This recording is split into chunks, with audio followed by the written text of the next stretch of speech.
नमस्कार साथियों, exam success by देवन के इस यूट्यूब चैनल पर मैं देवन कुमार आप सभी का स्वागत करता हूं। साथियों, पिछले वीडियो के माध्यम से हमने विकास की विशेषताओं को देखा था।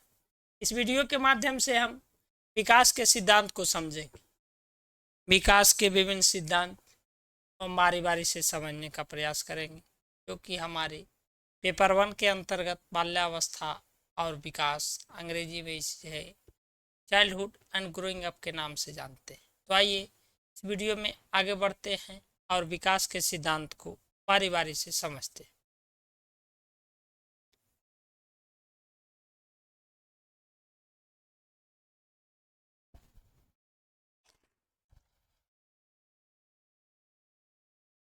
बाल्यावस्था की विशेषताओं के बाद हम विकास के सिद्धांत को समझते हैं और इस सिद्धांत को समझने के लिए हम पिछले कुछ विशेषताओं को रिमाइंड करने का प्रयास करते हैं। बाल्यावस्था जो होता है विकास का एक ऐसा काल है जो सामान्यतः शैशवीय विशेषता होता है। बच्चा जब शैशव अवस्था में होता है उसको पीछे छोड़ देता है और बालक किशोरावस्था की विशेषताओं को प्रकट करने के लिए तैयार रहता। साधारण शब्दों में कहा जाए तो बच्चा जो है शैशवावस्था ये अवस्था पार कर जाता है और बाल्यावस्था में प्रवेश करता है। साथ ही बाल्यावस्था में प्रवेश करने के साथ साथ किशोरावस्था में भी जाने के लिए उसकी उम्र जो है आगे की ओर अग्रसर होते हैं। बालक स्वयं को स्वतंत्र रूप से और निश्चित व्यक्तित्व में अपने आप को ढालने लगता है।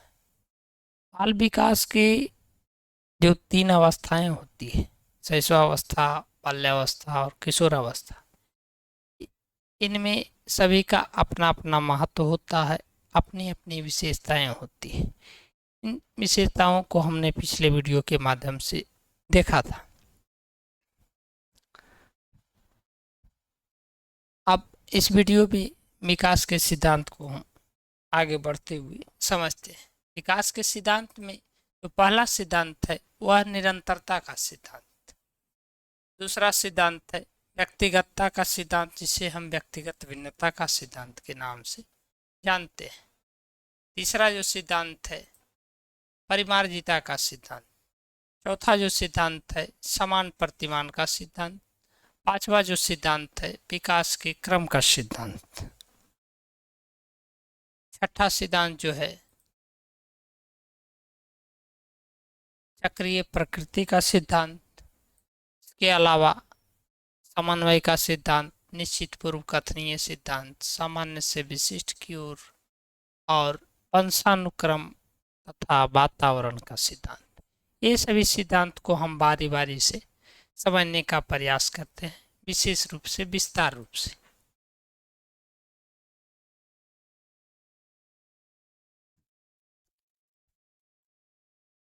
निरंतरता के सिद्धांत जो है क्या कहता है, हम इसको समझते हैं। निरंतरता का सिद्धांत जैसे ही नाम से ही स्पष्ट है, निरंतरता। निरंतरता से हम निरंतर या सतत के नाम से जानते हैं। इसे अंग्रेजी में कंटिन्यूअस कहते हैं, मतलब लगातार।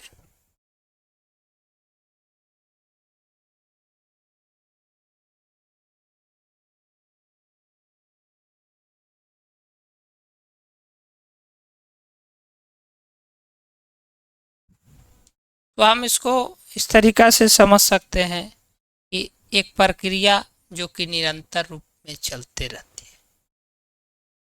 बच्चा जब जन्म लेता है, जन्म से पूर्व माँ के गर्भ में रहता है और गर्भ के बाद शैशवावस्था में, शैशवावस्था के बाद बाल्यावस्था में, बाल्यावस्था के बाद किशोरावस्था में, या इस प्रकार से उम्र बढ़ते जाते हैं और अंततः वह वृद्धावस्था को प्राप्त करता है। उसके बाद फिर अंततः मृत्यु को प्राप्त करता है। इस चीज को लेकर के ये सिद्धांत जो कहता है कि निरंतरता का सिद्धांत वो लगातार चलने वाली प्रक्रिया है, अर्थात ये कभी नहीं रुकने वाली प्रक्रिया है। इस सिद्धांत जो प्रक्रिया है, ये सिद्धांत जो है जीवन पर्यंत चलती है, जीवन पर्यंत, अर्थात जन्म से लेकर के मृत्यु तक।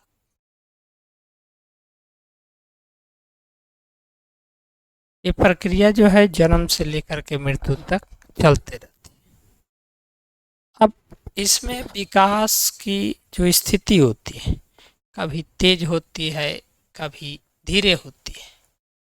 मतलब अगर देखा जाए तो बालक जब शैशव अवस्था में रहता, शैशव अवस्था में जब बालक रहता है उस समय उसके विकास की स्थिति जो है कुछ अलग होती है। बाल्यावस्था में आने के बाद उसके विकास की स्थिति कुछ अलग होती है। वहीं किशोरावस्था में जब बालक या बालिका प्रवेश करते हैं तो वो स्थितियां जो होती है, किशोर या किशोरी, लड़के को किशोर के नाम से जाना जाता है और लड़कियों को किशोरी के नाम से जाना जाता है।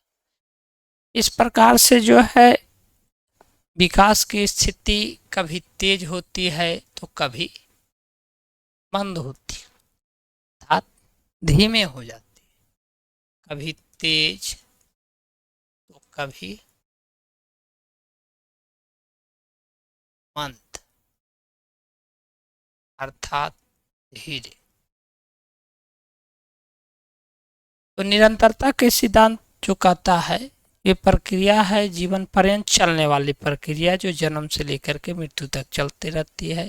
बालक जब जन्म लेता है शैशवावस्था में रहता है, बाल्यावस्था, किशोरावस्था, इसके बाद प्रौढ़ावस्था, वृद्धावस्था में प्रवेश करता है, अंत मृत्यु को प्राप्त करता है।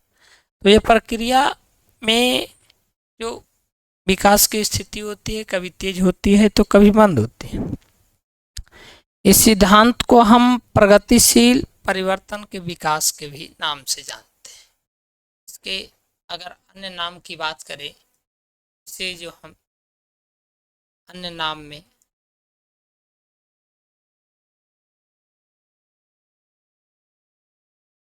प्रगतिशील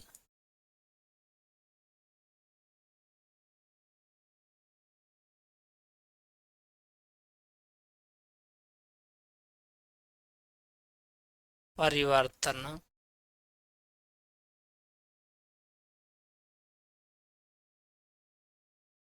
का विकास,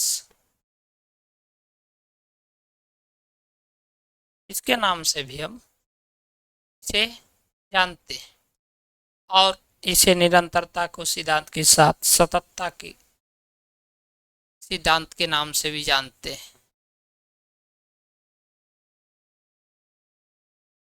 सततता का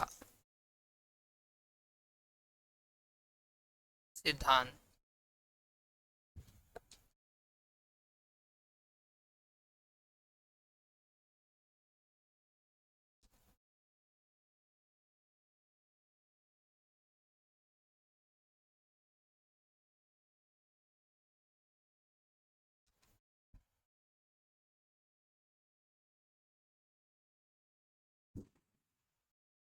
जैसे जैसे बच्चों में अनुभव होते जाते हैं, अर्थात बच्चा जब शैशव अवस्था में रहता है तो उसके पास कुछ अलग अनुभव होते हैं, बाल्यावस्था में प्रवेश करता है तो उसके अनुभव कुछ और होते हैं, वही जब किशोरावस्था में प्रवेश करता है तो उसके अनुभव दिनों दिन बढ़ते जाते हैं, कार्य करने की क्षमता और स्थिति में बढ़ोतरी देखने को मिलती है। तो ये स्थितियाँ जो होती है नई नई प्रतिक्रियाएं होने लगती है और बालक में विकास होने लगती है इस अनुभव के ही फलस्वरूप, जो कि हमारे विकास को दर्शाता है और ये विकास निरंतरता के सिद्धांत के अंतर्गत स्पष्ट होता है। दूसरा जो सिद्धांत है वो व्यक्तिगतता का सिद्धांत है, जिसे हम व्यक्तिगत भिन्नता के सिद्धांत के नाम से भी जानते हैं।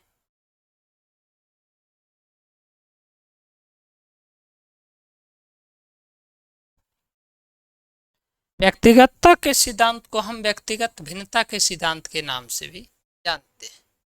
अब इसे हम लिख सकते हैं अन्य नाम में,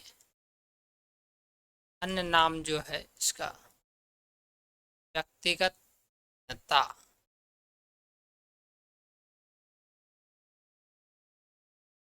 व्यक्तिगत विभिन्नता।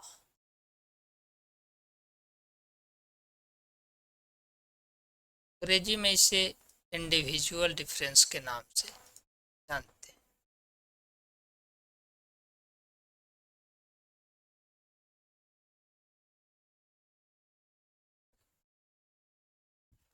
अब इस सिद्धांत के जो प्रतिपादक हैं वो प्रतिपादक जो हैं फ्रांसिस गाल्टन।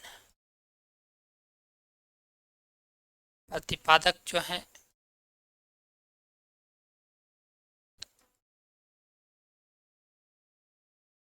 Francis Galton. ये एक मनोवैज्ञानिक है। ये सिद्धांत जो कहता है कि बच्चों का विकास व्यक्तिगत भिन्नता के अनुसार चलता है। इस संसार में जितने भी प्राणी हैं वह एक दूसरे से भिन्न है और यही भिन्नता जो है व्यक्तिगत भिन्नता को दर्शाता है। किसी में विकास की गति तेज होती है तो किसी में कम होती है। ये निरंतरता के सिद्धांत में आपने स्पष्ट किया। ये निरंतरता के सिद्धांत में हमने आपको बताया विकास की गति जो होती है किसी में तेज होती है तो किसी में कम होती है, क्योंकि व्यक्तिगत विभिन्नता पाया जाता है। और ये व्यक्तिगत विभिन्नता का जो सिद्धांत है यही कहता है। अब इसमें कहता है कि जब एक ही अवस्था में विकास में विभिन्नता दिखाई पड़ती है तो यह विभिन्नता व्यक्तिगत होती है। अब इसको हम उदाहरण के रूप में समझते हैं। उदाहरण के रूप में हम इसे समझते हैं कि एक ही स्थिति में जन्म लेने वाले बच्चे किस प्रकार अलग हो सकते हैं। एक बच्चा है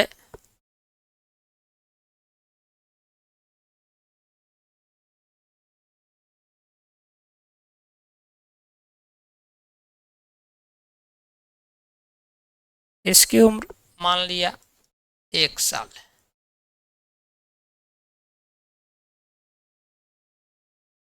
और एक बच्चा है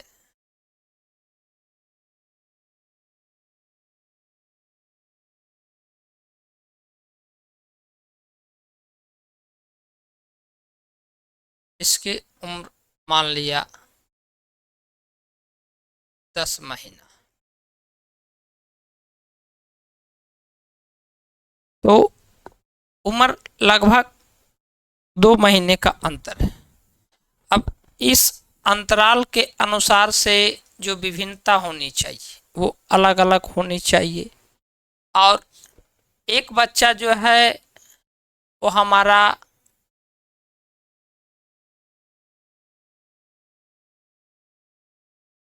एक ही साल का, लेकिन उसकी लंबाई और शरीर की आकृति जो है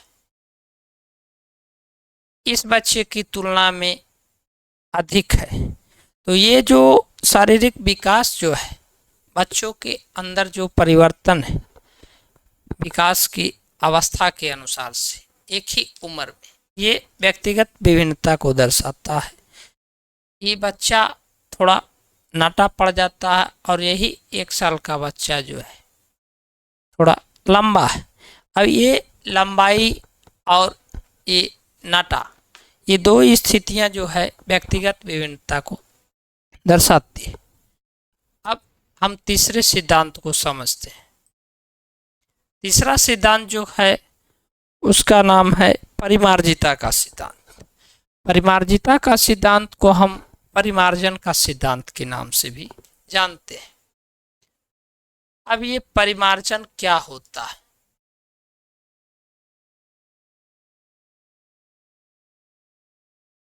परिमार्जन का मतलब होता है परिवर्तन।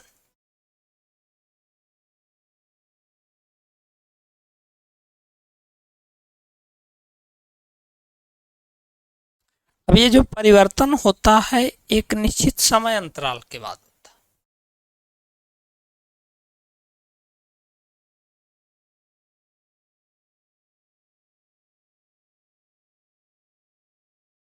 परिमार्जिता का सिद्धांत जो कहता है वो सिद्धांत के अनुसार वृद्धि या विकास को अर्जित किया जाता है, अर्थात इसे धारण किया जाता है। अब इसे अर्जित करने का क्या सेंस है या फिर धारण करने का क्या सेंस है, इसको समझ। ये अर्जित करना या फिर धारण करना यानी कि अपने आप में गुण को समावेश करना, ऐसा गुण जिसे हमारे व्यवहार में परिवर्तन होता है, हमारी आंतरिक स्थितियों में परिवर्तन होता है।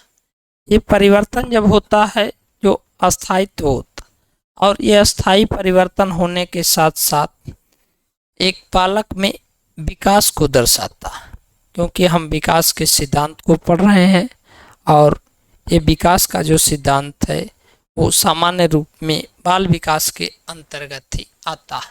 और तो ये विकास जो है, जो परिवर्तन होता है विकास के अंतर्गत, वो परिमार्जन के फलस्वरूप होता है, और ये परिमार्जन के अंतर्गत जो परिवर्तन होता है वही इस सिद्धांत को बताता है। जैसे शैशवावस्था में जो बालक होता है उसके शरीर में जो भी परिवर्तन होते, जो भी चीज़ें सीखता है बालक, वही जब बालक बाल्यावस्था में प्रवेश करता है उस चीज़ को जो सीखता है बालक, तो शैशवावस्था में जो सीखता है उसमें कुछ और नवीन ज्ञान जोड़ते जाता है, और इसमें व्यवहार में परिमार्जन देखने को मिलता है।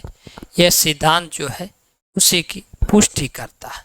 अब अगला जो सिद्धांत है वह सिद्धांत है समान प्रतिमान का सिद्धांत। समान प्रतिमान का सिद्धांत, प्रतिमान का मतलब होता है मॉडल, एक तरह का प्रारूप अपने ही अनुसार से। अब इसको भी हम समझते हैं। समान प्रतिमान का सिद्धांत, इसके जो प्रतिपादक हैं, ये प्रतिपादक हैं जो हरलौक महोदय।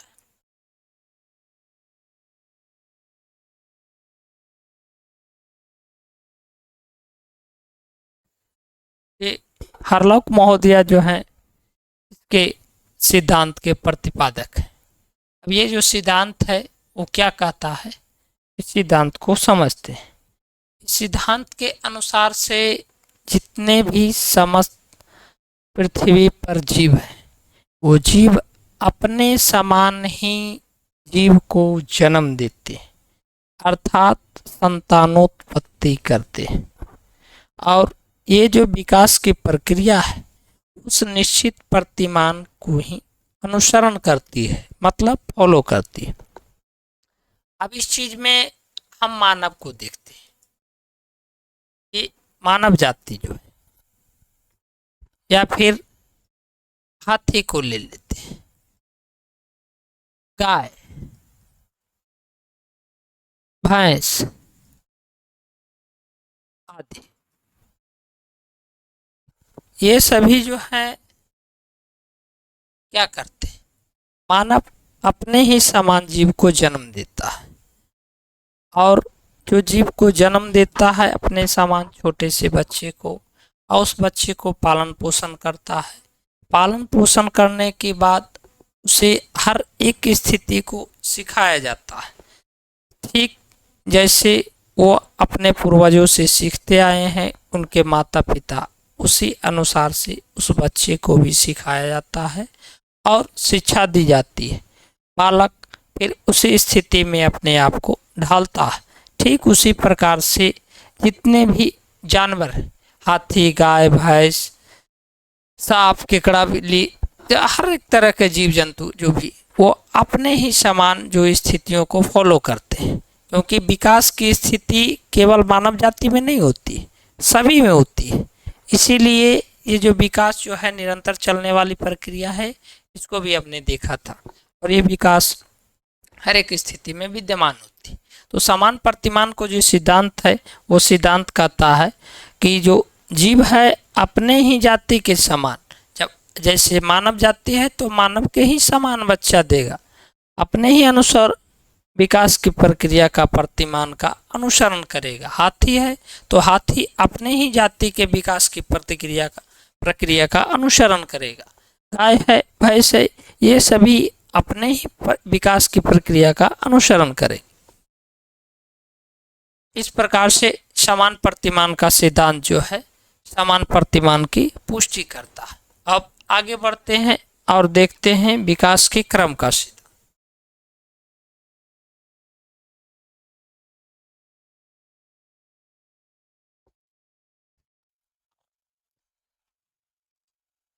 विकास के क्रम का जो सिद्धांत, विकास क्रमबद्ध रूप में चलता है। सिद्धांत के अनुसार विकास जो है क्रमबद्ध रूप में चलता है।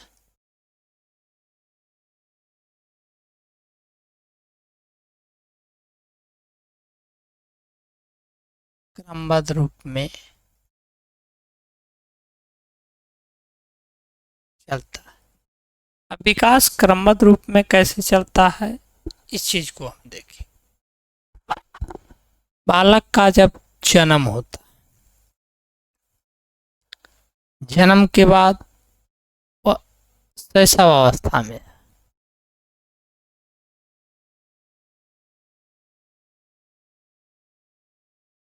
शैशवावस्था के बाद बाल्यावस्था में आता,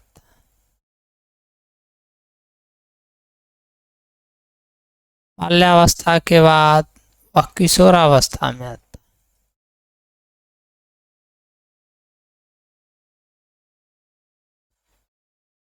तो बालक के विकास का जो क्रम है वो जन्म से किशोरावस्था तक की उम्र का या फिर उससे आगे की उम्र का, तो एक ऑर्डर को फॉलो करता है, एक सीक्वेंस को ही फॉलो करता है, एक क्रम को फॉलो करता है।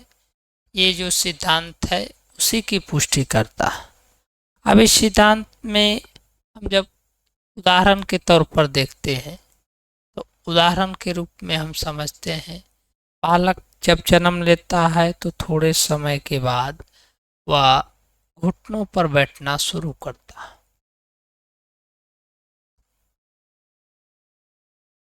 घुटनों पर बैठना शुरू करता है बालक।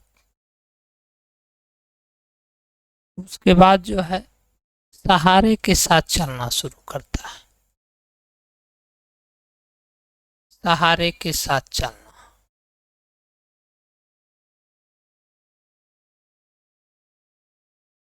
सहारे के साथ जब चलना शुरू करता है उसके बाद एक समय ऐसा आता है कि बालक बिना सहारे के चलना शुरू करता है, बिना सहारे के चलना।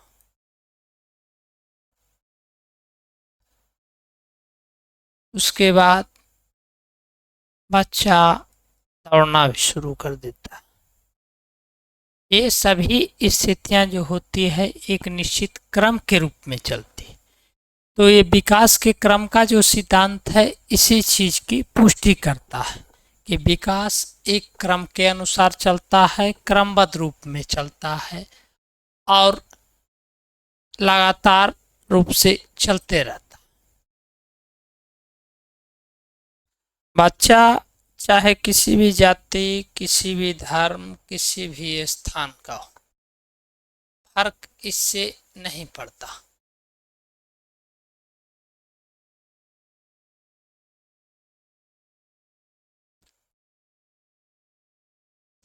कि विकास का क्रम जो है किस प्रकार चलेगा।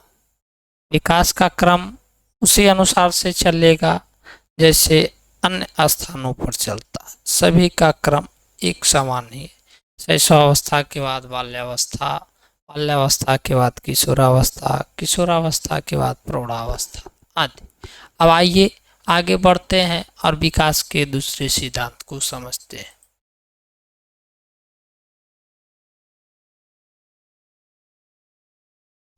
चक्रीय प्रकृति का जो सिद्धांत है वो सिद्धांत कहता है कि विकास एक रेखा में न चल करके चक्रीय रूप में चलता है। विकास ऐसे न चल करके विकास इस प्रकार से चलता है, एक चक्र के रूप में, सर्कुलेशन के रूप। अब इस सर्कुलेशन को हम किस प्रकार से समझते हैं, इसको हम समझते हैं। एक मनोवैज्ञानिक हैं जिनका नाम हरलॉक महोदया है। वो कहते हैं कि मनुष्य का जीवन जो है एक घंटी की आकृति के समान होता है। अब घंटी की आकृति को हम ऐसे समझ सकते हैं, मनुष्य का जीवन जो है इस घंटी की तरह होता है, और ये जो घंटी है जिस प्रकार कार्य करता है, मानव का जीवन भी उसी अनुसार से कार्य करता है। इस घंटी की स्थिति में मानव का जीवन जो है चलते रहता है। मानव का जीवन में प्रारंभ में रचनात्मक परिवर्तन देखने को मिलते हैं। प्रारंभ स्थिति में रचनात्मक परिवर्तन होते हैं।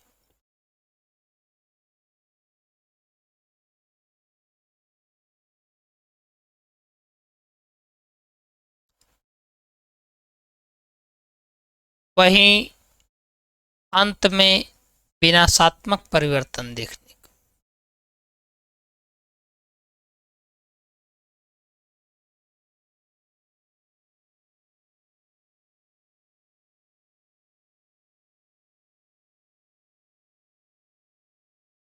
अंत में स्थितियां जो होती है विनाशात्मक रूप, ये हरलॉक महोदया का कहना है।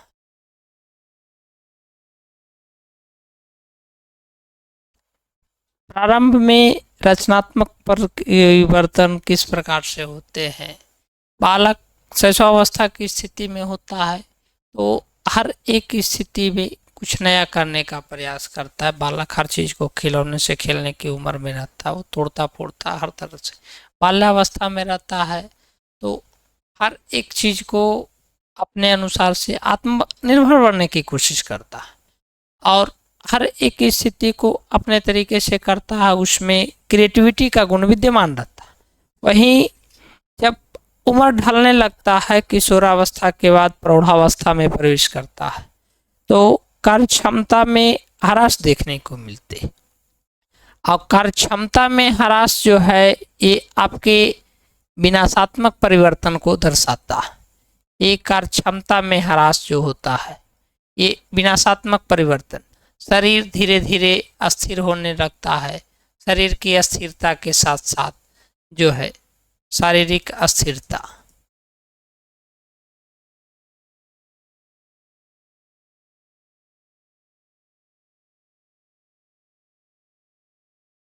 इससे कार्य करने की जो क्षमता होती है उसमें कमी आने लगती है, और कमी आने के साथ साथ जो है शरीर अस्थिर हो जाता है। ये सभी विनाशात्मक परिवर्तन को दर्शाते हैं, और ये चक्रीय प्रकृति का जो सिद्धांत है इसी रूप में चलते रहता है। तो आइए आगे बढ़ते हैं और इसके अगले सिद्धांत को समझते हैं। इसके आगे का जो सिद्धांत है वो सिद्धांत का नाम है समन्वय का सिद्धांत, कोऑर्डिनेशन थ्योरी।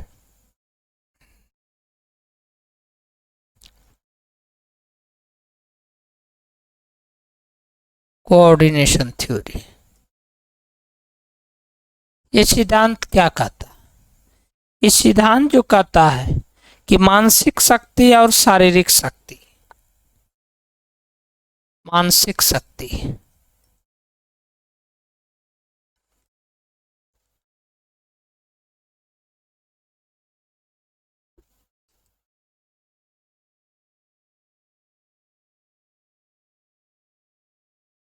मानसिक शक्ति और शारीरिक शक्ति,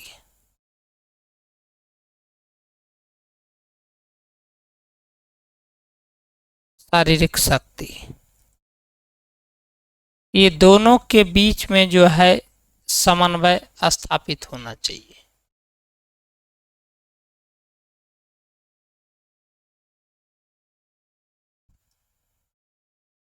इन दोनों के बीच में जब तक समन्वय स्थापित नहीं होगा तब तक किसी भी स्थिति में जो है कार्य सही दिशा में नहीं कर सकता और हर एक कार्य को करने में बाधाएं आ सकती है। इसीलिए जो भी कार्य करना हो उसमें जो है समन्वय स्थापित होना जरूरी है और बिना समन्वय के विकास की कल्पना नहीं की जा सकती। बिना समन्वय के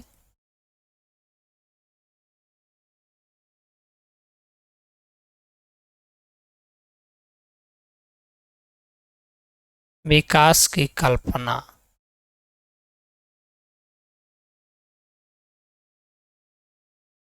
नहीं की जा सकती है।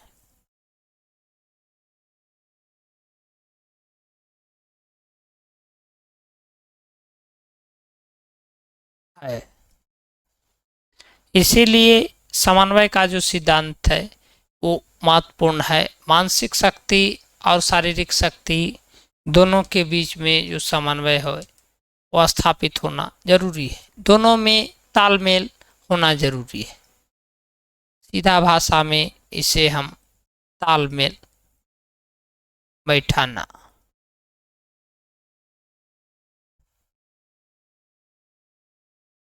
कह सकते हैं।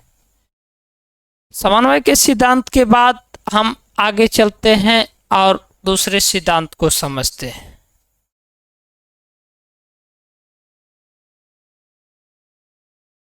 अगला जो सिद्धांत है उस सिद्धांत का नाम है निश्चित पूर्व कथनीय सिद्धांत।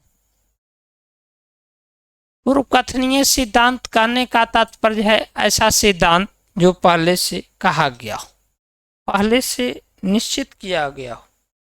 इस सिद्धांत में कुछ कुछ चीजें होती है जो फिक्स होती है, वो कहा गया है कि हाँ यही होगा।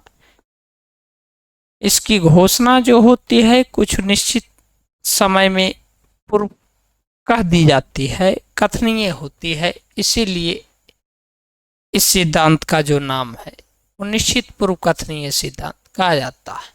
इसके अंतर्गत दो स्थितियां आती है जिसे हम सिफाइलोकॉर्डल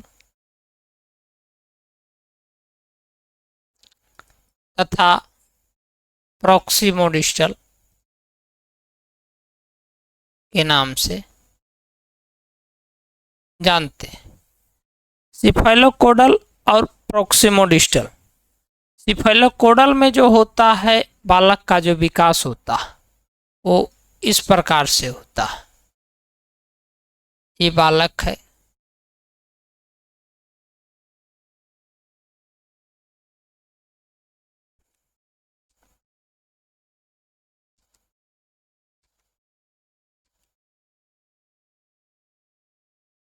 इसका सिर से पैर तक का विकास होगा। इसके विकास की जो स्थिति होगी सिर से पैर की ओर होगी।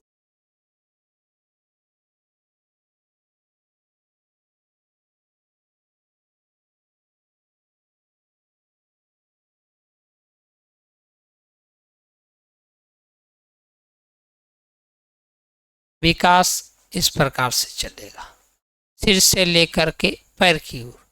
लेकिन प्रॉक्सिमोडिस्टल में जो है वो विकास चलेगा केंद्र से सिरों की ओर। ये केंद्र की स्थिति है और इसके बाद जो है ये जो सिरा है उसकी ओर। अब इन दोनों में अंतर को समझते हैं। ये जो विकास जो होता है पहले सिर का होता है और सिर से नज़दीक जो है आँख है, मस्तिष्क है, उसके बाद गर्दन है। ये सभी चीज़ों पर बालक नियंत्रण करना शुरू करता है। उसके बाद जो है हाथ और पैर पर नियंत्रण करता है। ये सिफाइलोकॉर्डल जिसे हम मस्काधुमुखी के नाम से जानते हैं। वहीं प्रॉक्सिमोडिस्टल जो है जिसे हम केंद्राभिमुख के नाम से जानते हैं। केंद्राभिमुख में सबसे पहले केंद्र का विकास होता है, अर्थात ये सबसे पहले ये जो अंदर की हड्डियां हैं उसका विकास होता है, और केंद्र से बाहर की ओर जो है विकास फैलते जाता है। अब ये मान लिया जाए कि हड्डियां हैं, तो इस हड्डियों का विकास जो है पहले होगा, उसके बाद उसके साथ साथ जो भी मांसपेशियां हैं और जो भी अस्थियां हैं, ये बाहर की ओर की स्थितियां जो है इसका विकास जो है बाद में होगा। ये प्रोक्सिमोडिस्टल, जिसे हम केंद्राभिमुख के नाम से जानते हैं, ये दोनों जो सिद्धांत होते हैं निश्चित होते हैं और पूर्व कथनीय होते हैं। इसी के अंतर्गत इन दोनों सिद्धांतों को रखा जाता है।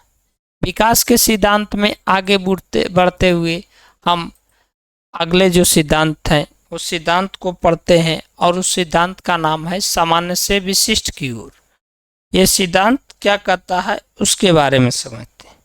मानव का जो विकास होता है हमेशा सामान्य से विशिष्टता की ओर होता है। मानव का विकास विशिष्ट क्रियाओं की ओर चलता है सामान्य से।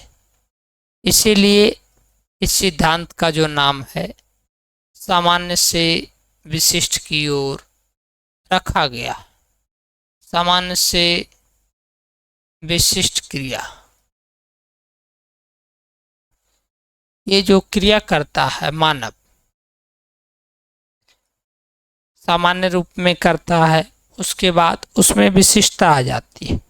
बालक एकाएक खाना खाना नहीं सीखता है, धीरे धीरे सिखाया जाता है, और सीखने के बाद एक स्थिति ऐसा होता है कि बच्चा आत्मनिर्भर हो जाता है और स्वयं से खाना खाना सीख लेता है। ये प्रक्रिया जो है सामान्य रूप से चलती है और विशिष्टता को लेकर प्राप्त करती। अब इसको एक अलग उदाहरण के साथ समझते हैं। दूसरे उदाहरण में हम समझते हैं कि बालक कोई भी चीज को पहले मुंह में लेता है। बालक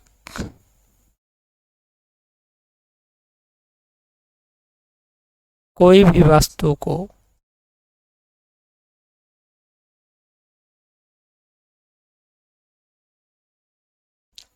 अपने मुंह में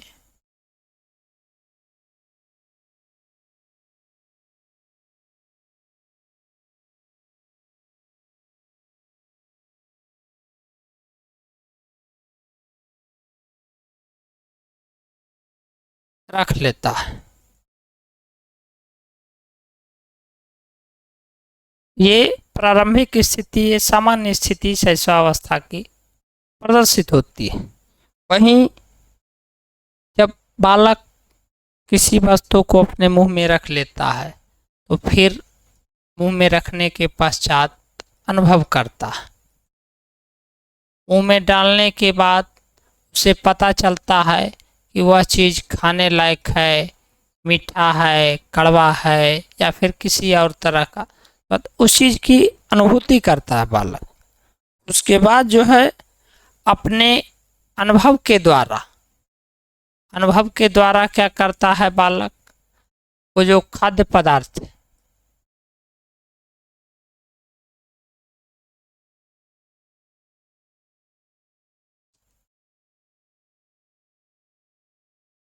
अपने अनुभव के द्वारा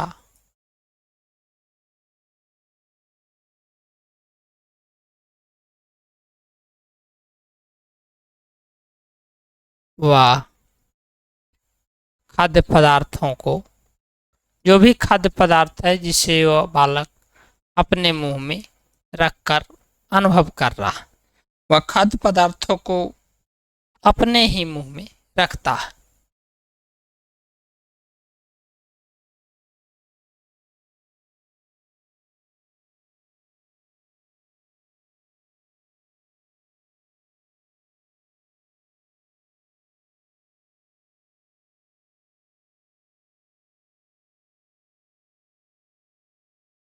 अपने ही मुंह में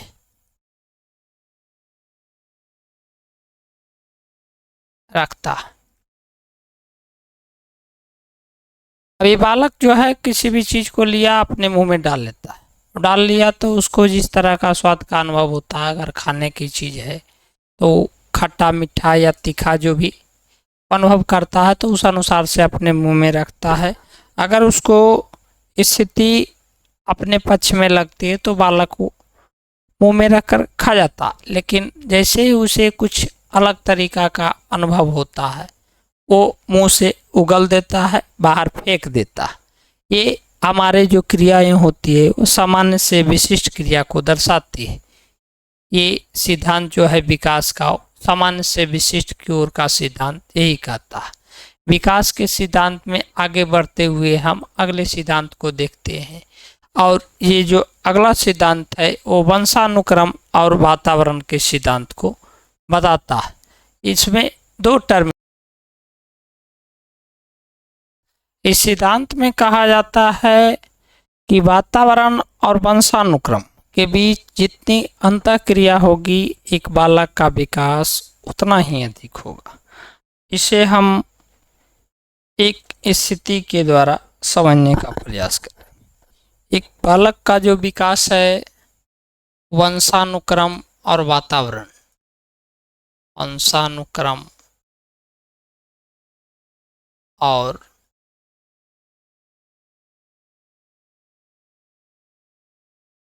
वातावरण की अंतःक्रिया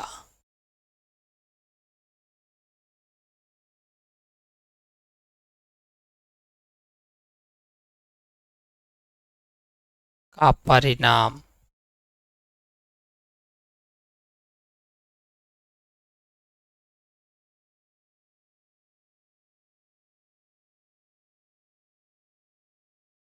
विकास है।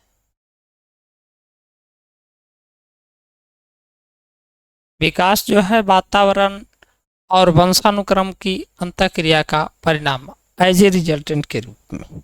ये सिद्धांत जो है पार्कर महोदय के अनुसार से ये कहते हैं सिद्धांत में development equal to heredity into environment, अर्थात D equal to H into E। ये सिद्धांत जो है वुडवर्थ के द्वारा ये सूत्र दिया गया।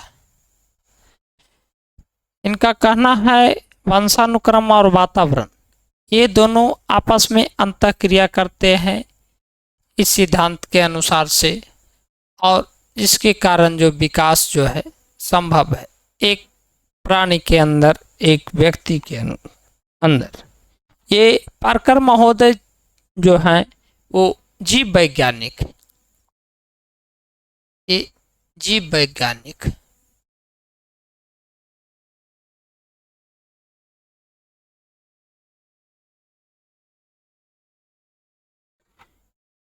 इनके अनुसार से जो विकास का अनुपात होता है वो वंशानुक्रम का अनुपात, वंशानुक्रम और वातावरण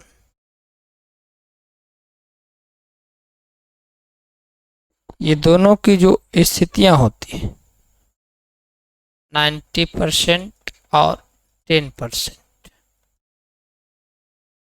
इसका जो रेशियो होता है 90:10, अर्थात 90% वंशानुक्रम का प्रभाव पड़ता है और 10% जो है वातावरण का प्रभाव पड़ता है एक प्राणी के विकास में।